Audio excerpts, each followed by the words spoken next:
Ayan, hello po, magandang gabi, magandang umaga, no? Kung nasaan panig tayo ng mundo. Ayan. Napakalutong pa nitong ating bagong card. Ang Lenormand card. Ayan. Check nga natin kung ano. Oh, coffin. Okay. And then house. And mice. Okay po. And then meron tayo ritong four-leaf clover. Ayan ha.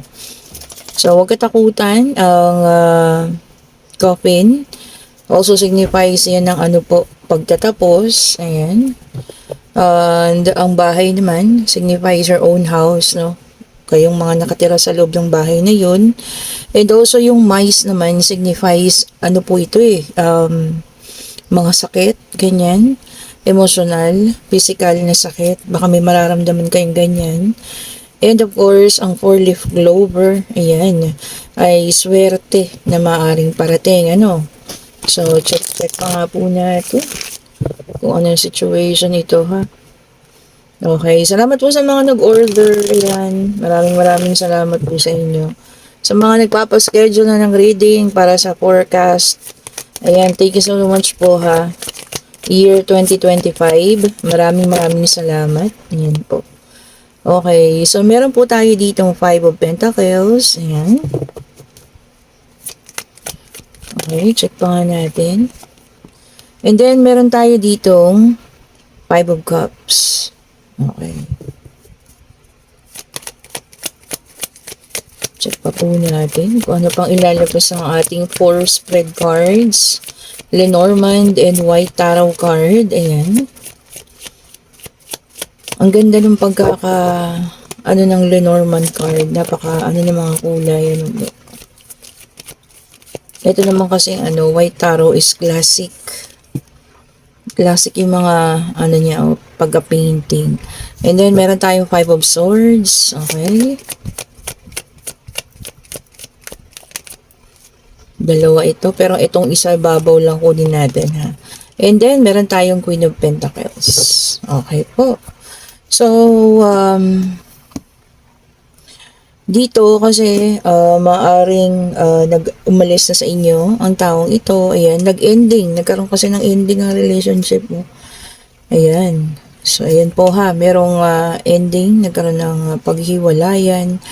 Ayan, And then, sa bahay, ayan, nagkaroon ng kalungkutan. Maaring siguro kasi magkasama kayo sa bahay na ito, no? Magkasama kayo sa bahay na yan. And, ngayon, maaring ikaw ay nakakaranas ng bigat ng pakiramdam, sakit ng kalooban, and tinanggap mo na ang iyong pagka-defeat. Ayan yun. So, tanggap mo na ikaw ay natalo, hindi ka na niya gusto, hindi ka na niya mahal. And then, meron tayong Queen of Pentacles and a Clover. So, this is for changes. Okay po? Para sa pagbabago naman. So, maaring may mga pagbabagong mangyayari sa buhay mo. Siyempre, maaaring pagbabago dahil nga sa maaaring magiging mag-isa ka na lang. Imbis na dati magkasama kayo. Ayan, kung magka-live-in kayo or kasal kayo. No? Ayan, kung ano man yung nagkaroon kayo. Kaya lang ang ating Queen of Pentacles, hanggang ngayon may mga katanungan sa isip, kasi tinatanong niya, kung bakit nagawa ito, yung paglayo, yung pag-alis, iniisip niya kung ikaw ba, kung siya ba ay minahal, ayan, kung totoo bang minahal siya ng taong ito, bakit siya nagawang iwan? Di ba? So, yun ang kalungkutan na nasa loob ng ating Queen of Pentacles sa ngayon, at siya rin nararamdaman sa Five of Cups sa pag-alis ng taong ito. Oo nga, no? Totoo ba na minahal ka ng taong ito? Bakit nakuha kanyang iwanan? O, di ba? Kung ikaw ba ay totoong minahal ng taong ito, bakit kanya pinayang iwanan? Nga naman. Hanggang sa huli ba, nawala? Naubos? And then, meron tayo ditong the world in reverse, which is an earth sign. Ayan. Tama-tama, seeking personal closure. So, naghahanap ka na talaga ng closure, talagang yung siguro matasabi mo na tapos na Ano ba ang para sa iyo ang closure? Kailangan pa bang kayo ay mag-usap? Kailangan pa bang kayo ay magkita para magkaroon talaga ng sinasabi mong closure? O talagang ito na, moving forward ka na at hindi ka na babalik pa sa kung ano man yun nangyari, ano? Okay. Kaya lang, siguro hindi maalis sa isip niya yung mga ganong katanungan. And then, meron tayong Six of Pentacles, Earth sign na naman. Okay po. Sabi niya rito, generosity. Okay. So, pagiging mapagbigay. So, maaaring ang ilan, sa mga nakadili nyo rito ay mapagbigay na tao. Kaya lang, sa sobrang mapagbigay naman, pati naman yung puso niya, ibinigay niya sa iba. O, diba? Ano ba naman yun? Bakit ganon? 'Di ba? Ba't naman gano'n? Sana hindi, 'di ba? Sana sa'yo lang. So, hindi na kailangang ibigay pa po sa kung kani-kanino, lalo't nandiyan ka naman na. Okay, gaano kaya katatag ang pagmamahal sa'yo ng taong ito, no? At tunay ba? And then, meron tayong the devil, which is an earth sign. Puro earth po ito, ha? Taurus, Virgo, and Capricorn. Ayan. Sobrang attachment. O, ayan. Sabi, sobrang na-attach na daw siya doon sa third party na yun, na kanyang sinamahan. Sobrang attachment. O, wala pa tayo nasasagot dito kung talagang minahal ka ng taong ito, ha? Check din natin. Kabagay kung totoo naman, hindi niya magagawa yun, hindi po ba? Kaya lang, ito kasi bigla ang may parang pagka-addiction siya dun sa babae. Okay?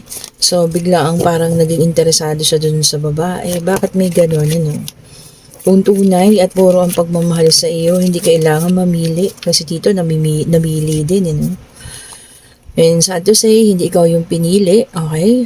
Then, meron tayo ditong Two of Pentacles, which is an earth sign. Ayan. So, ngayon daw po, kailangan mo mag-prioritize. Okay, so prioritize yourself. Ayan, sarili muna yung unahin. Okay po. Iwanan yung mga hindi dapat. So, i-priority yung sarili po, ha. Kung ikaw man ito naiwan, ayan. Maaring may sakit ka, kasi may nakita tayo may sakit dito. May sakit ng kalooban, physical man yan, o emotional. Mag-total healing ka po, ha. At pagalingin po ang inyong sarili. Okay? And then, meron tayo ditong Queen of Swords in reverse, which is an air sign. Ayan, emotional. O, deceit easily. Ang ilan talaga mabilis maloko. Ayan ha, sinabi na kung sino man. Air sign daw po. Mabilis maloko. Ayan, mabilis mabola. Mga ganun. O, ayan, ingat-ingat. Sino ba ang mga air sign? Gemini. Aquarius and Libra. O, pakiano niyo po, ha. Totoo ba? Madali kayo mapaniwala sa mga kasinungalingan na ganyan, ha.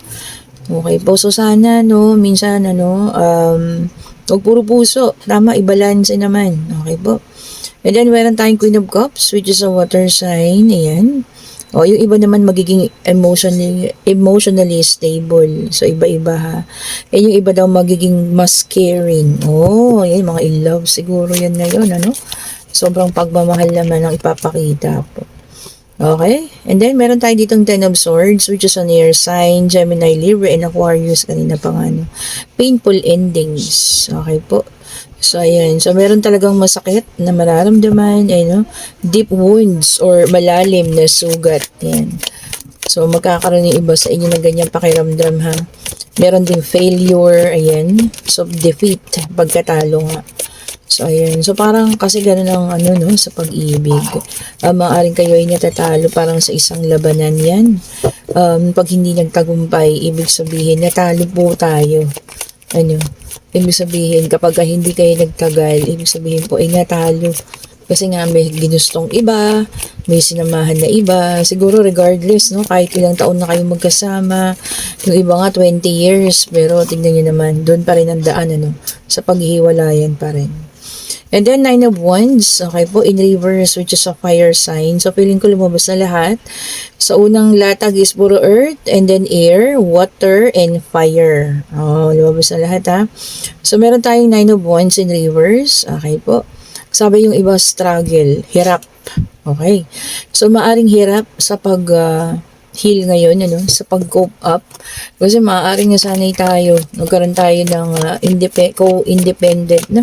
Parang naging independent tayo na lagi nandyan yung tao. So, ayan, ano.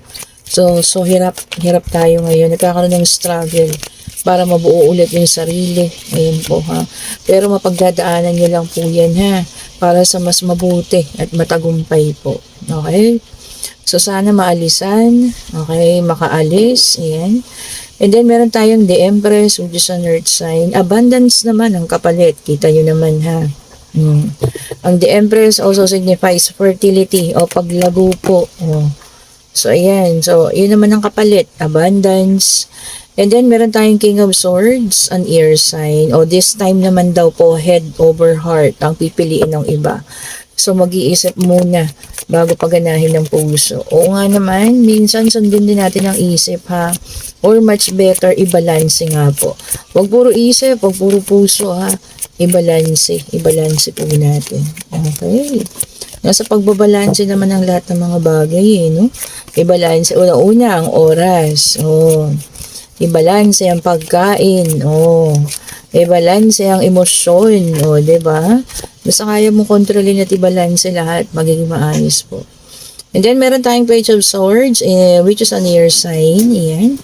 Yung iba naman magiging curious. At tungkol saan ito? Curiosity. Huwag niyo pong kalimutan, curiosity kills the cat. Okay po. Meron daw mag-i-spy. Ano ba yung gusto niyo malaman? And then, meron tayong strength, which is a fire sign in reverse. Self-doubt. Yung iba ko questionin pa yung sarili. Maaring questionin mo yung sarili mo kung bakit kayo nagkahiwalay, ano. Pero, isa lang sasabihin ko sa iyo, ha. Wala ka pong kasalanan. Ayan. Wala ka pong kasalanan sa mga nangyaring iyon, ano. Maaring siya yung may gusto. Ayan. Maaring ginusto niyo parehas. So, huwag mong sisihin ang sarili mo, ha? Okay. Okay po. And then, check nga natin yung katanungan natin kanina, no? Kung talagang minahal ka ba ng taong ito or may naramdaman ba siya ng mga panahon na yun. Okay. Ano naman? Yung mga naramdaman niya. Sure naman ako doon. Kasi, diba? Pero, alam namang sasamahan kayo ng isang tao nang hindi kayo minahal. Diba? Sa mga kung may question pa, siguro nga lang talagang nagkaroon ng iba, may sumingit na bruha, alam niyo na, tingnan nyo nga, I want you. So, ayan, until now, ikaw pa rin ang iniisip niya, no? Maaring na-compromise lang siya dun sa isa, no? At ngayon po, ikaw pa rin yung naiisip niya, no? I want you raw. Diba? Want. Diba ba yung love sa want? Diba, no? I wish we could be together forever. Ayan, hanggang kahilingan na lang siya sa ngayon. Papaano nga? Ayan kasi, sumami sa iba, no? Sa akala niyang yun ang taong, niya, makakatuluyan o magiging maayos sila. Sabi niya, I miss you but I don't have the time right now. Wala daw siyang oras sa ngayon, ha. Maaring busy. Ayan. Maaring maraming ginagawa. Okay. Maaring inaayos na rin yung pag-alis niya dun. Anyway, iba-iba po, ha. Iba-iba. Ayan. Pero kung sa pagmamahal, eto na, syempre, minahal din kayo ng taong ito. At ito pa sa ngayon, ano, yung nararamdaman niya towards you, kung hindi man niya masabi ito ng lubusan, ano, ito, yung mga nararamdaman niya pa. Sabi niya, I'm tired of running. Diba? So, pagod na siya sa pagtakbo raw. Kanino? Sa'yo? Diba? Pag-iwas sa'yo. Siguro nga naman kasi sa ngayon, ano, kung talagang recently lang yung paghiwalay ninyo, nandoon siya sa panahon ng pag-iwas, ng paglayo sa'yo. Diba? So, hopefully po, ha, mapagdaanan lang itong mga bagay na to. Kung nasa sa ganito kayong situation ngayon na talagang nakapag-desisyon na kayo, no? Na talagang maghiwalay na. Ayan. Pero ito nga, meron pa rin nararamdaman para sa iyo ang taong ito. Okay, so pwede na magtanong. Ito na ang ating yes and no card. Okay po. Pwedeng pag-ibig, pwedeng financial, pangyayari, Spirit guide, ibigay mo po sa amin yung kasagutan sa kanilang mga katanungan. Alam ko, meron kayong katanungan gabi-gabi ha. Ano gusto nyo malaman? Ayan. Ano po ang kasagutan sa kanilang katanungan? Ito sa una. Sa ngayon po ay no. In the tower, meron talagang gumuho. Okay po. Maaring gumuhong pagsasama, gumuhong pangarap. Ayan, So, kung kayo man nandito sa ganitong situation, tambayan lang ha. Ay, wag pa lang tambayan. Daanan lang. Okay po. And then, umalis na din kayo dyan sa mga ganyang sitwasyon ha. Okay po. Ayan. At ang ating mga charms. Okay po. Meron pa rin tayo ditong evil eye set. Ayan. Isa na lang itong classic And then, meron tayo dito yung ating simple lang, ayan, pero maganda rin. And meron na rin po tayong bracelet, ayan, kung nakikita niyo suot ko. At itong aking amethyst, ayan, suot ko rin. Okay po, and then meron tayo ditong combination of tiger eye and black tourmaline. And meron din po tayong, ang tawag dito, rainbow jade, okay po. At syempre, ang napaka-powerful na amethyst. Ayan. Kung sino man po ay mong gusto, i-click nyo lang yung link ha at ako yung makakausap para sa mga orders. And meron po tayong black tourmaline. Ayan. With evil eye. At syempre, ang napaka-powerful na citrine. So, sana, sa New Year, lahat nakasuot ng citrine po ha sa pagpasok ng bagong taon para lahat ng wealth, ma-attract natin, kasaganaan. And meron din tayong black rose tourmaline, turns negative energy into positive para din sa mga omen. And meron tayong tiger eye for wisdom and clarity. At kung gusto niyo maayos ang pag-ibig ninyo, meron pa rin po tayo nitong rose quartz and aventurine na hindi ko na naman naayos. Okay po. O yan ha, kung sino man ang dumadaan sa situation reading kanina, yes po, definitely naman minahal ka ng taong iyon. At yun pa rin, may mga nasa sa isip pa rin siya na sana na ganito, ganito, ganon, ganyan. O, diba? Yun pa yung mga nasa sa isip niya. Sana, ganito, gusto ko pa katambalikan, ikaw pa rin, mga ganon, Kaya lang, wala na kumbaga too late na. Okay po. So, ayan. Kung nagugustuhan niyo ating reading, pa-like, pa-subscribe, and hit the notification bell para lagi kayong updated sa mga bagong videos na nire-release natin. And to book a private reading po, i-click nyo lang yung link. Nandiyan na sa comment section, sa description box. And of course, yung ating mga merch, ayan, kung gusto nyo umorder na sa ngayon, citrine, especially recommended ko po ha.